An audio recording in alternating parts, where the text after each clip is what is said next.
Hey guys, it's Charlie here, and right now we are finally done with the worst parts of the year, and now it's time to talk about the best parts of the year. And we're going big. And when I mean big, top 50 big. Here is my list for the top 50 best songs of 2020. Firstly, we're going to just start listing off the bottom part of this list quickly, and then when we get deeper into the list, I'll go more in depth. But let me just shut up and get into the list. Woo! At number 50 goes to The Garden with Hit Eject. At number 49 is In Fear by Code Orange. At number 48 is The Box by Roddy Ricch. And at number 47 is one of the catchiest pop songs of the year, and that being This Love Isn't Crazy by Carly Rae Jepsen.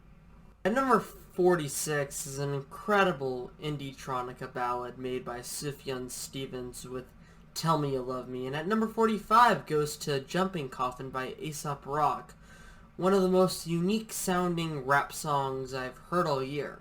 Number 44 is Riot by Haru Nemuri. At number 43 is Violence by Young Lean. And number 42 is Shook by TK Maidza. At number 41, I put the posthumous track Righteous by Juice WRLD, rest in peace. At number 40 is Rap Ferreira's Laundry, an extremely fun abstract hip-hop track created by a new alias by the modern underground legend Milo. At number 39 is iPhone by Rico Nasty, a fantastic mixture of hyperpop and trap. And at number 38 is Joji's Run, a track where George goes more into a soft rock direction and possibly creates his best song, period. Number 37 is Something to Rap About by Freddie, Gibbs, The Alchemist, and Tyler, the Creator. Number 36 is Bald by JPEG Mafia. Number 35 is You'll Miss Me When I'm Not Around by Grimes. Number 34 is Anderson .Paak's Lockdown. And at number 33 is Dragon Ball Durag by Thundercat. At number 32 is Don't Wanna by Haim. And at number 31 is Cayendo Side A by Frank Ocean, a great mixture of Latin and American pop R&B mixed into one beautiful track. Number 30 is A Hero's Death by Fontaines DC. Number 29 is Diet by Denzel Curry and Kenny Beats. Number 28 is the remix to Crunk Ain't Dead by Duke Deuce featuring Lil Jon, Juicy J, and Project Pat. Number 27 is Are You Even Real by James Blake. And number 26 is Kick by Spanish Love Songs. Now, since we are in the top 25, I think this is the time where I should actually talk more about the tracks chosen. At number 25 is a fantastic and exuberant piece of art pop with the track Blank Slate by HMLTD. This track contains some of the most diverse production choices, some of the most unique lyrics all year, and the chorus. It's practically standing ovation worthy of just how incredible it is. It's dark, it's beautiful, but for the most important part, it's great. At number 24 goes to Conveyor by Moses Sumney, a fantastic piece of upbeat orchestral pop R&B. I just absolutely adore how Moses Sumney is able to just make a track that sounds super avant-garde yet takes elements of genres that we deem as poppy. Plus, added with the singing makes the track Conveyor an absolute angelic track from start to finish. At number 23 goes to Ohms by Deftones, a dark, horrific mixture of alternative metal and shoegaze. Deftones have made bangers since the 90s, and with Ohms, it's probably one of the group's best tracks they've ever made since the White Pony days, which was 20 years ago. The track has a very unsettling tone, especially with its very slow riff, and has Chino singing about how time won't change and it's too late. It really perfectly describes the terrifying end of something, or better yet, the problematic hellhole of 2020. At number 22 goes to Alone Omen 3 by King Cruel, a very minimalistic yet complex art rock ballad. The production on this thing is absolutely wonderful, and King Cruel's dark vocals match perfectly with the weird vibe that the track brings. But the real shiner here goes to King Cruel's lyricism on this track.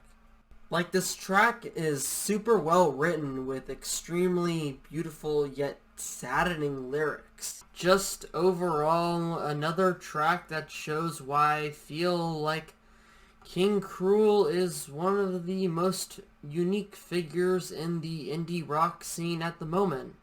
At number 21 is one of the funnest mainstream pop songs of the year, and that has to be Levitating by Dua Lipa. And by the way, before we get into this, I'm not talking about the DaBaby version. I'm talking about the version that comes on the album. So, I want to get that out of the way. The mix of new disco and modern pop was something I was always hoping for, and Dua Lipa delivered. She really did.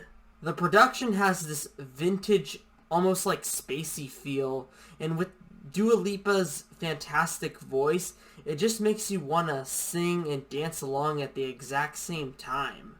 And that chorus, oh my god, that's just one of the catchiest choruses of the year, and thank Jesus that it's for a good ass song. And number 20 is basically on the opposite side of the pop spectrum, with the track being one of the craziest songs in hyperpop probably ever, that being Thos Moser by Food House, which is a duo consisting of producer Gupi and singer Fraxiom. Best way to explain the track Thos Moser is that it's basically an auditory sugar rush with Guppy's unique bright production mixed with Fraxiom's heavily auto-tuned vocals. As bad as that may sound, trust me, this song is incredibly amazing because it's just absolute fun with its heavy bass, internet-inspired lyrics, and what I think is a Nintendo Wii-inspired beat of some sort. That's my best guess. Oh, and I absolutely adore that chorus. Probably chorus of the year. Brick, bought a rich meal, my new watch, don't take. Drippin' Louis V, made a movie and brought another film. It's a dime that I stand this lamp. At number 19 is Miles Davis by Blue and Exile, an absolutely fantastic jazz rap track that takes influence from early 2000s backpack rap. I just don't know why, but this song just makes me so happy from start to finish.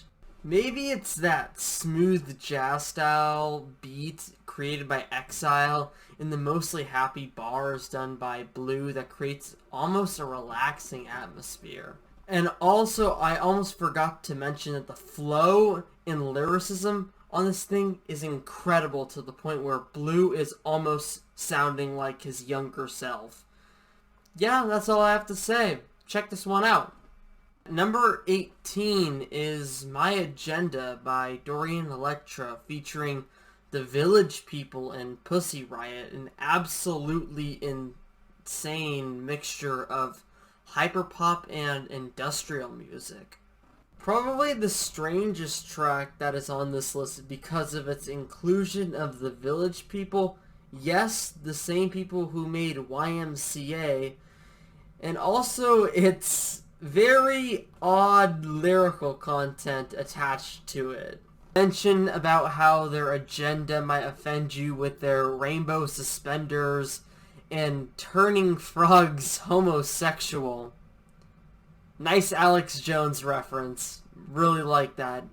But I feel like the pretty funny humor that Dorian Electra adds towards the actual serious message of gender identity is genius, because I love that it's kind of making fun of conservative reactionaries by taking what they say but morphing it into an LGBTQ plus banger.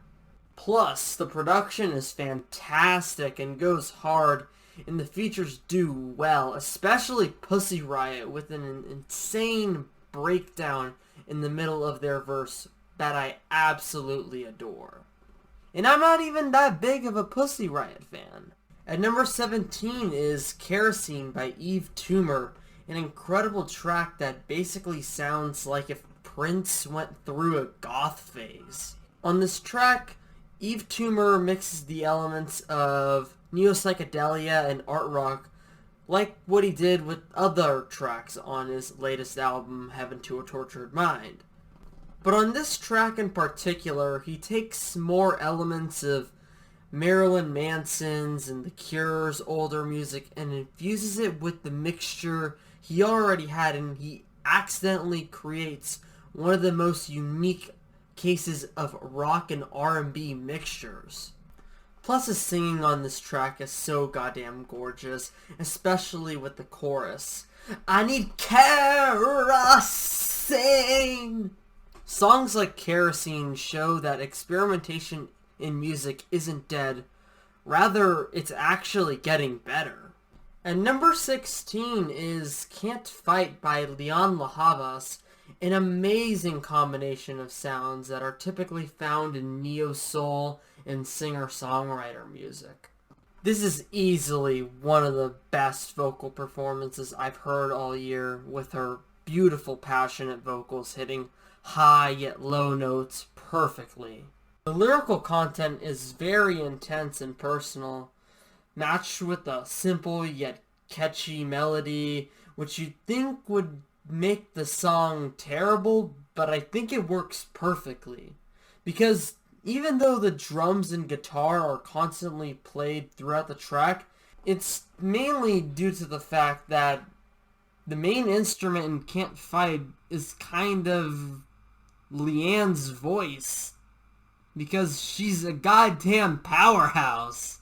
At number 15 is a song I didn't expect to be as great as it is, because of me not originally being a huge fan of their work up until this point, but god damn, Parasite Eve by Bring Me the Horizon is a good ass song. Ollie Sykes' vocals on this track are just insane. The lyrics are shockingly real and scarier when you realize that the song was actually written before the pandemic even happened, but didn't come out until the pandemic even happened. Like, that's just insane. The production is just great with its mixture of alternative metal, industrial metal, and electropop. It's just one huge, insane track that truly signifies this year in a very disturbing light. I also highly suggest you check out the EP that Bring Me the Horizon released with this track, Post-Human Survival Horror, because it is fantastic and has some other equally great tracks that could have been on this list, like Teardrops and Kingslayer. At number 14 is Ooh La La by Run the Jewels featuring Greg Nice and DJ Premier, a track where we see the duo go into a new territory into boom bap. The beat, even though super simple, just goes so damn hard that it's nearly impossible to not enjoy it. Both LP and Killer Mike both spit absolutely fantastic bars, and Greg Nice's ooh la la ah wee wee chorus is just so damn enjoyable. Oh man, I love that chorus. Second best chorus of the year. Songs like these just show that Run the Jewels are just one of the most unique and best rap groups in modern day hip hop, even though there are only 2 of them in the actual group. At number 13, easily the best hit song of the year, and that has to go to In Your Eyes by The Weeknd. God, I love this song with its incredible fusion of synthwave and alternative R&B. It's what really makes the song special and unique and different than what's being played on the radio. Abel is stellar on vocals and lyrics as well, and that production, oh my lord, man, this track feels like it has been pulled straight out of the 1980s in a good way. Plus that saxophone near the end, just incredible. At number 12 is Forever by Charli XCX, probably one of the most heartwarming songs I've heard in a while. You know, the one that really cheered me up. Charli XCX has always been a unique artist in the field of pop, from starting in the mainstream, then going into the fields of the underground to work with the PC music team to make more hyper-pop tracks. And with the track Forever, this track almost combines both pop scenes she was or is a part of, and it works majestically. The production has this soft and sweet part, yet also contains these extreme bass levels near the final leg of the song. Charli's vocals are extremely lovely, and mixed with the lyrics, it just makes for a song that is perfect for distracting you from the terrible life of 2020. At number 11 is the complete opposite side of the spectrum, with Say the Name by Clipping, one of the most terrifying yet enjoyable songs I've heard all year. Say the Name, off the latest Clipping project, shows the group continuing their horrorcore aesthetic on their records, but with their latest one, they made their previous horrorcore record look like Candyland. And, for example, look at the track Say the Name. The unsettling beat feels like I'm being chased while I'm in a club or something, with the deep bass and claps being used. Davi Diggs is incredible at being able to confuse the listener whether he's a storyteller or a murderer due to his scary, monotone rapping style. If you truly enjoy horror in your music, then I highly recommend not just this track, but the whole album, Visions of Bodies Being Burned. It's a really, really good ass album. Woo! Now we are in the top 10, boys! Top 10, boys! Let's go!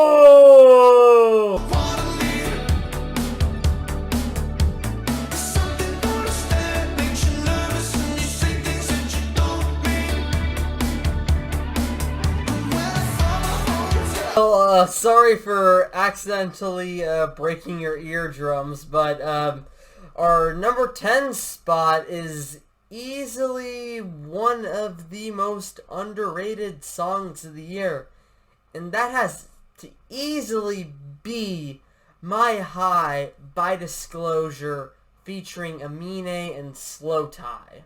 Disclosure has been probably one of my favorite electronic acts at the moment, and for them to do a UK garage track with hip house elements seems a little bit odd and out of their area, but since these guys will do anything, I knew this track was gonna be an absolute banger from front to back.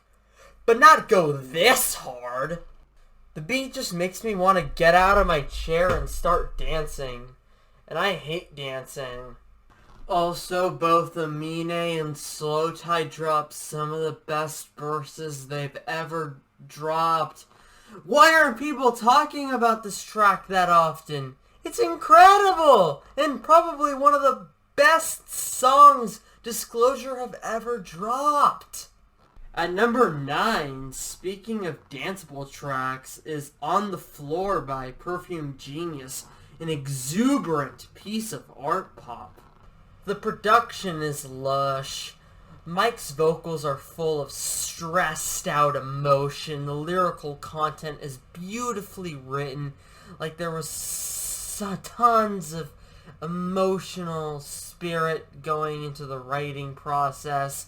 And overall, it's just a beautiful piece of pop music that should get more recognition. Number 8 is Cayendo by Phoebe Bridgers, a perfect example of what indie rock should sound like.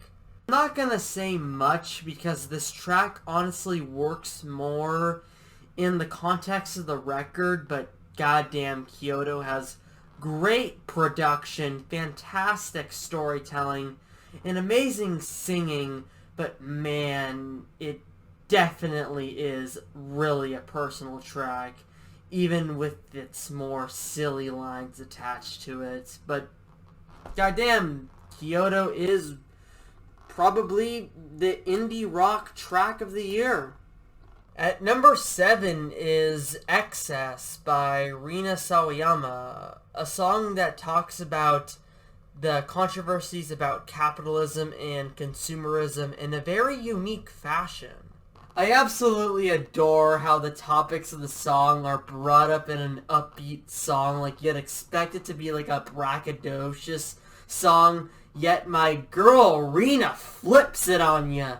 I mean, if you read the title slowly, XS, it sounds just like the word excess. Rina's voice is incredible, like always, and Clarence Clarity just continues to be one of the best, if not the best, producer for electropop in the game. I also love the rock influence with the abrasive guitars added to the track that really give an extra edge to it. It already makes an already great track greater. At number 6 is an even better revival of disco, and that's with the track Spotlight by Jessie Ware. This might be hands down the funnest song of the year, with its progressive and true vintage feel to its production, incredible mixing, like some of the best mixing I've heard in a while, and Jessie Ware's incredible voice and singing range just make for an incredible track. Damn, we're already in the top 5. Jeez. Well, at number 5 is a song that basically makes me scream wow every time I listen to it, and that being I Want You to Love Me by Fiona Apple. I just love everything about this track. To the lush instrumentation, to Fiona Apple's voice and lyrical content, there's just so much I can talk about this song, and I just don't know why this ain't number 1 on this list. So this is going to look weird since it's now all of a sudden daytime, and it's going to go back to nighttime, and a different shirt as well, but let's just move on to the list. At number 4 is the song Pig Feet by Terrace Martin, featuring Kamasi Washington, Denzel Curry, G. Perico, and Daylight.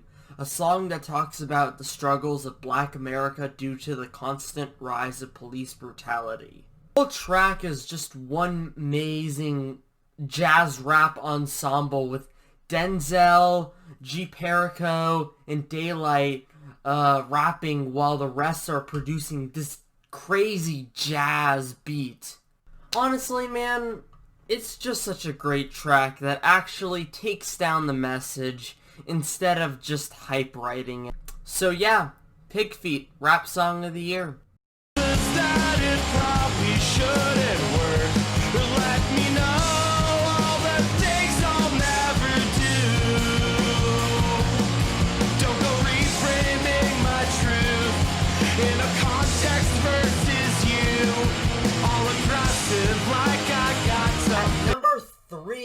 an odd collaboration on paper, but ended up being so great that it became my collaboration of the year.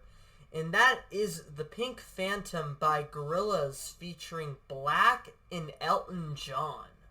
I thought this was going to be horrible looking at, like, the feature list. Like, they didn't kind of mix with Gorillaz' sound, but after listening to it, I nearly started tearing up because of how beautiful this track actually was. Basically, the instrumentation is just a drum machine and a keyboard. Not very technical, but just like Leon LaHavas' track, I feel like everyone's instrument on this track is their voice. 2D, or Damon Albarn, and Black use voice modifiers to add emotion to the track, but Elton John steals the show with his incredibly sad voice and lyrics that were supposedly directed towards his children because he thinks he isn't going to live long enough to see them grow up. That's heart-wrenching. It's a beautiful ballad from start to finish that was definitely an overlooked single from Gorillaz' fantastic last album, Song Machine Episode 1. At number 2 is a song that takes a group into a completely new direction to make one of their most serious tracks ever, and that is At the Door by The Strokes. Even though The Strokes taking a more slow synth-based direction seems odd, this track shows The Strokes are at their best once they decide to experiment a little bit more. It is extremely odd because the choice of synths sound like they would be used at a party song, yet this whole entire track is nothing like that whatsoever. The whole track talks about being stuck in a troubling situation that you really can't get out of. And Julian Casablancas and company decide to use a locked door as an analogy, hence why the track is called At the Door. Easily one of the most sad and depressing songs on this list, but still fantastic nonetheless. But it's not as sad or as good as my number 1 spot. The song that I think is the best song of 2020. Number 1. My number 1 song of 2020 is Good News by Mac Miller. I just constantly forget that Mac Miller is dead since he was super young and just starting to fully evolve as an artist. And when I heard that John Bryan, a producer who helped work with numerous artists, including the likes of Elliott Smith of all people, in which he actually helped produce his posthumous album as well as others including XO, was going to produce Mac's unfinished album Circles, which was supposedly a sister album to Swimming, get it, Swimming in Circles. And when I first saw this song, man, I was just in shock, like, new Mac Miller dropped? And after listening to Good News for the first time, I cried like a little baby, just like everyone else, and for good reason. The production is very heavenly, but hearing Mac's voice after he had died just increased every bit of emotion that there is to the lyrics. The lyrics are very pessimistic and sadly aged horribly with the events that ended up happening. The vocals, even though it being pretty flat to some, I find it very emotionally packed, showing actual true sadness in Mac's voice. All I have to say is that Good News by Mac Miller was the best song that came out this year. And please, don't take your own life, people.